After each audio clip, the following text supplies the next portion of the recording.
Dobbs, and please, if you enjoy what you're about to see, then please like, leave a comment and subscribe to this channel. I'm drinking Johnny Walker Red. Today I want to talk about something. Now, I love BookTube.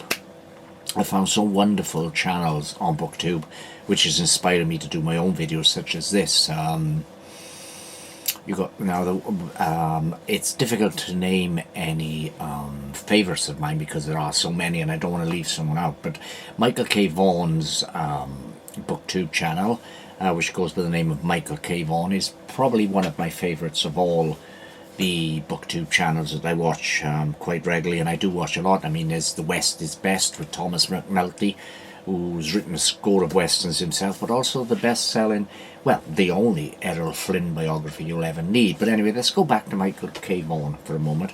Now, Michael has started several reading initiatives on his BookTube channel. There's June on the Range, in which people read westerns for June, but he's also got coming up a Cimmerian September, in which, now, Michael is a massive fan of Robert E. Howard's Conan, and in September he's encouraging people to take part in this movement he's got going on this channel, which everyone will read the Conan stories, though not the original Conan stories this September, though if you haven't read those, the original stories by Robert E. Howard, then Michael urges you to do so. But this September he's going to be reading Conan pastiche novels, that is, Conan novels done by other hands. So I thought I'd take part in that, and I wanted to show some of the books I've got you.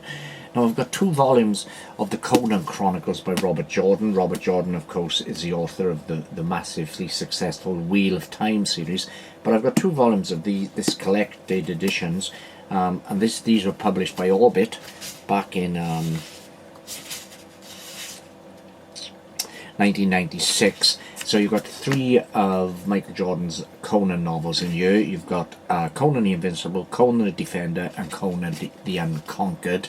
As I say, there's 2 volumes of this book, so this collects together 6 of Robert Jordan's Conan novels. So let's move on to the second one, because I've got quite a few to get through. So that Conan Chronicles Volume 2, again by Robert Jordan, published by Orbit.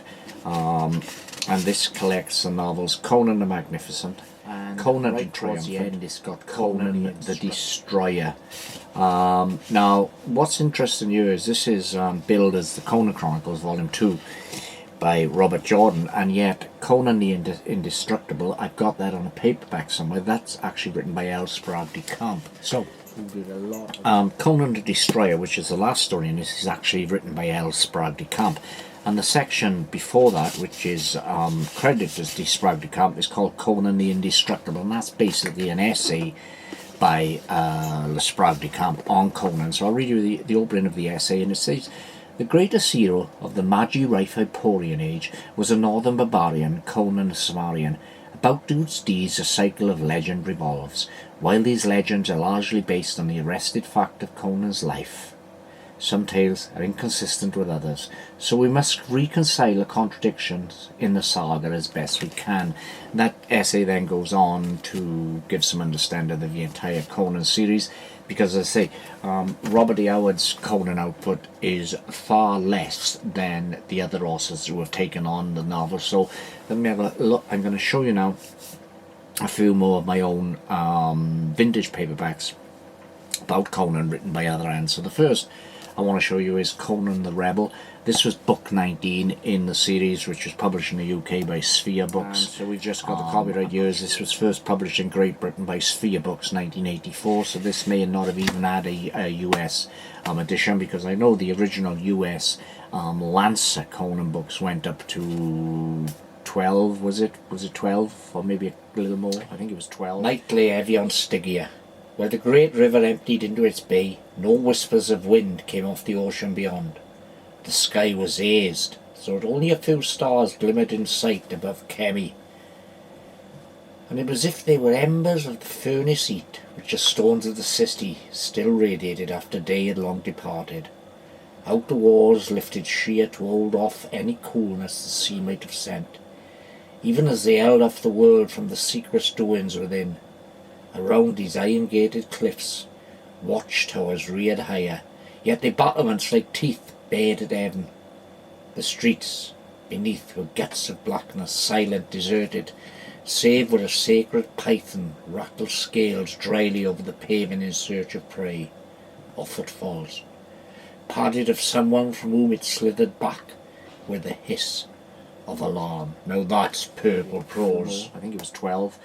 So, a lot of these Sphere Conan books were republications of the Lancer series, the original, which I want to say 12 books, so I may be wrong there, and if I am, then someone can correct me below. But so this is book 19, and that is Conan the Rebel.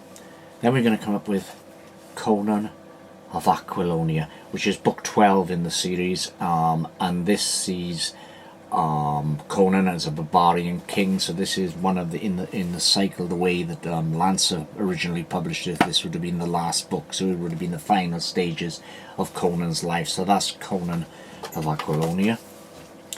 Then we've got Conan the Victorious by Robert Jordan, which of course I've also got in the collected edition there. This is book 26 in Spears Conan series. I don't know how many books they actually published, so I'm gonna next up is Conan the Buccaneer, again by Els de Sprague de Camp and Lynn Carter. This one is billed as book 11, and this is a bit tacky. It's so old, it's kind of not been stored the best. So this tells that this was published by Penguin Books, and it was first published in Great Britain and in the Spear series in 1975. So that's Conan the Buccaneer. Then Conan the Freebooter, which is book 5. So this would have, I imagine, been part of Lancer's, the American versions of these, again by Robert E. Howard and Els Sprague de Camp. So in other words, I haven't read this for a long time, so I could be wrong here, but it's going to be a mixture of work from Howard and Els Sprague de Camp. So it could basically be a synopsis that Howard wrote back in the day, or it could even be part of a story that Howard wrote, and Sprague de Camp has done some editing and embellishing there. So then we've got Conan the Invincible by Robert Jordan, another one of the Robert Jordan books. This is book 21 in the Sphere series, which I can't find out firmly, but I believe went up to about 40 books. Then we've got Conan the Liberator by Sprague de Camp and Lynn Carter. This is book 14 in the original series. Conan of the Isles by Els Sprague de Camp and Lynn Carter. I'm not so keen on this cover, it doesn't seem to be as effective as the rest. Then Conan the Warrior. Now this is the Conan cover that I would have seen as a teenage kid back in the 1970s, in the late 1970s, when I'm visiting bookstores, and on these Francis Ferretta covers. That's absolutely beautiful. Then we've got Conan the Wanderer, and I've got actually 2 copies of this here. This one seems to be in the best condition, so I'll probably read the lesser conditioned one. So there's Conan the Wanderer by Robert E. Howard, Els Sprague de Camp and Lynn Carter. So it's going to have at least some Robert E. Howard material in here. Then I've got a double of Conan the Mercenary. This was written by Andrew J. Offutt. It's book 15 in the Sphere series, so that's one they've obviously continued on from the original 12 that were published by Lancer in the USA.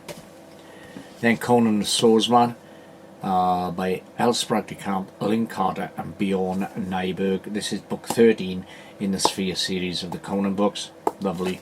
Again, very, very effective cover. Then we come up Conan the Road to Kings by Carl Edward Wagner, book 17 in the Sphere series. Then Conan the Buccaneer, which is book 11 in the Sphere series, which so this one I've already featured earlier. I've got a different edition for this, with the same novel, Conan the Buccaneer. 2 different covers there for the same story, for the same set of stories rather, by Els Sprague de Camp and Lynn Carter. Then we come up with Conan the Conqueror. Now this is fully Robert E. Howard material. I'll read you the blurb off the back here because this is Robert E. Howard only. It's book 4 in the Sphere series, just to let you know. The only complete novel about Conan, fantasy's greatest sword and sorcery hero, Conan. Conan, the gigantic barbarian from the wilds of Cimmeria, was now king of Aquilonia. The lawless, hard-bitten adventurer had grown into an able statesman, and Aquilonia was flourishing under his firm but tolerant rule. But a plot was brewing in the neighbouring kingdom of Numidia, a plot to bring down the king of Aquilonia by means of the sinister sorcery of a bygone age. When you're a teenage kid and you're going into the bookshops, and they always had paperback spinner racks back then, reading a blurb like that would have got your blood boiling. Okay, and then we've got Conan the Usurper by Robert E. Howard and L. Spradley Camp. This is book 7 in the original Sphere series, so I'm imagining, although I don't know for certain if it was book 7 in the USA, the 12 books run that I think it was Lancet did back in the day. Brilliant cover on here again, Conan featuring versing a giant serpent. And this would have been, let's see what information I can get inside. So the introduction tells us that one of the world's great natural storytellers was Robert E. Howard, Robert Irvin Howard, 1906 to 1936, of Cross Plains, Texas. Although Howard was a versatile and prolific writer, he wrote, for instance, a series of hilarious, humorous Western stories. His narrative sorcery reached its climax in his swashbuckling adventure fantasies. Through these tales of swordmen and sorcerers, demons and doom skulk the unforgettable, larger-than-life heroes King Cull of Elusia, Bran Mac Morn, Solomon Kane, and the mightiest, the most colourful of all, Conan the Cimmerian, hero of over 24 rousing tales. Conan is supposed to have lived about 12,000 years ago in Howard's imaginary Iborian age, between the sinking of Atlantis and the beginning of recorded history. And that's the thing about Conan, he's kind of living in an early post-prehistoric age. So the final book I've got, this is written by Andrew J. Offord. It's book 16 in the Sphere series, and it is Conan, the Sword of Skelos. Don't know if I've ever read this. I may have back when I was a kid, but I'm looking forward to reading it again. Flicking through it, there's illustrations in this book, which is unusual. Several of those throughout the book. Is it a full scale? It seems to be a full scale novel, yeah, using the character of Conan from Robert E. Howard. So that's my selection of Conan pastiche fiction. I'm going to try and get through a lot of those during the month of September because of Michael K. Vaughan's Cimmerian September initiative. So anyway, I hope you've enjoyed this video and a quick look at those old vintage paperbacks. Oh, I miss the days when paperbacks lined every single shop. You had newsagents and bookshops and all these spinner racks with the cheap paperbacks. Let's pick one up at random here. If I had bought this back in the day, I would have paid £1. £1 in the UK. $3.75 in Australia, and 100 C's in Malta, whatever the currency was in Malta. So anyway, that's Conan, and don't forget, if you like this video, please subscribe, leave me a comment and click like on the video, and thanks for watching, and I'll be back soon with more good stuff.